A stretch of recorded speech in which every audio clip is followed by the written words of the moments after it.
நம்ம இப்போ அவனை அடிக்கிறதா தான் அடிக்கலாம். ஆனால் நம்மக்கிட்ட ஒரு 18 சூப்பர் மணி இருக்குது. அதனால நம்ம ஜோனில் போய் போய் அடிச்சிடலாம். ஆல்ரெடி நம்ம 6 கில் அடித்தாச்சு. அதனால் நம்ம ஜோனில் போயிட்டுருக்கோம். பார்த்தீங்கன்னா லைஃப் பார்த்தாலே தெரியும். சூப்பர் மணி சுற்ற சுற்ற ஃபுல்லாக ஏறிக்கிட்டே தான் இருக்குது. என்கிட்ட அங்கேருந்து எங்கே போகிறது மட்டும் பாருங்க.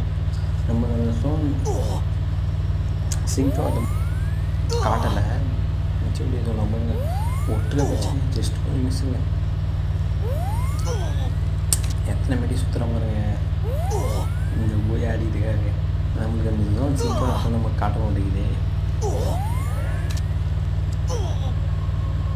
ஃபஸ்ட்டு போய் அடிப்போம்னு நினைக்கிறேன்.